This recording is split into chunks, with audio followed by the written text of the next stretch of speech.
ጂሜል አዲስ ነገር ይዞልን ከተፍ ብሏል። ይህም ምንድነው?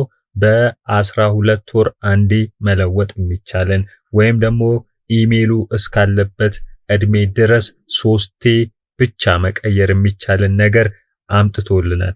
ያም እጅግ በጣም ጠቃሚ የሆነ ነገር ነው። ምንድነው ለሚለው የኢሜላችንን ስያሜ መቀየር ተችሏል። ያም ደግሞ የሚሆነው እንዳልነው በአመት በ12 ወር አንዴ ወይም ደግሞ ላይፍ ታይሙን በሙሉ 3ቴ መቀየር እንችላለን ማለት ነው።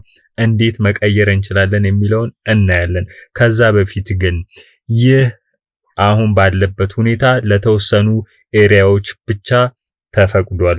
በሚቀጥሉት ጊዜያቶች ደግሞ ለሁሉም የሚፈቀድ ይሆናል ማለት ነው። በጥንቃቄ የምንሰራው ነገር ነው። ለምሳሌ ኢሜላችንን ዝም ብሎ ስም ሰተን ዩቲዩብ ቻናል ከፍተን ያ ዩቲዩብ ቻናል ትልቅ ደረጃ ላይ ደርሶ ሊሆን ይችላል። እንዲሁም ደግሞ ሌላ በኢሜላችን የምንሰራቸው ሌሎች ነገሮች ሊኖሩ ይችላሉ። ስያሜውን መቀየር ብንፈልግስ እንዴት ይሆናል ነው ብዙዎችን እያሳሰበ የነበረ ጉዳይ ነው።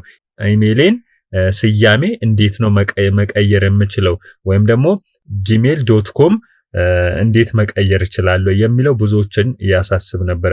አሁን ግን ጂሜል ጥሩ ነገር ይዞልን መጥቷል ማለት ነው። እንዴት ነው የሚሰራው የሚለውን እናያለን። ለአንዳንድ ኤሪያዎች ተፈቅዷል፣ ለአንዳንዶች ደግሞ አልተፈቀደም። እኔ ጋር ተፈቅዷል አልተፈቀደም የሚለውን እናያለን ማለት ነው። ስለዚህ ኢሜይሌ ውስጥ እገባለሁ።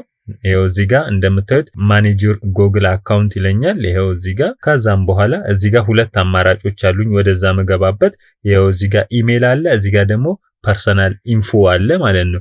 እዚህ ጋር መጣና ፐርሰናል ኢንፎ ውስጥ እገባለሁ። ከዛ ይሄው እዚህ ጋር ኢሜል የሚለው ጋር ይወስደኛል። እዚህ ጋር ይሄን መክፈት ነው። እዚህ ጋር እንደምታዩት ጉግል አካውንት ኢሜል እዚህ ጋር ኤዲት የምትል ነገር ትኖራለች ማለት ነው። እኛ ጋር አልተፈቀደም። ስለዚህ እኔ በዚህ ኢሜል አልተፈቀደም፣ ሌሎች ጋር ተፈቅዷል።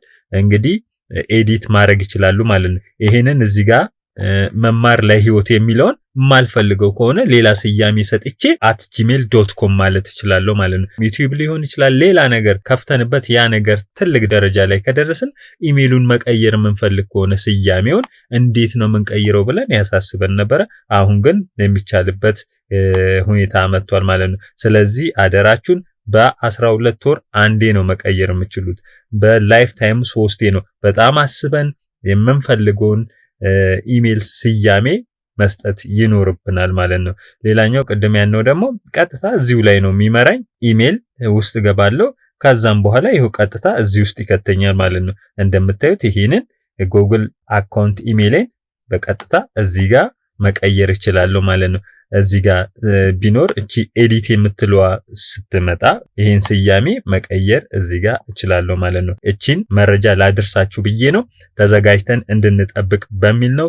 ለዛሬ ይሄን ቪዲዮ ሰርቻለሁ። በሚቀጥለው በአስተማሪ ሌላ ቪዲዮ እስከምንገናኝ ድረስ ባይ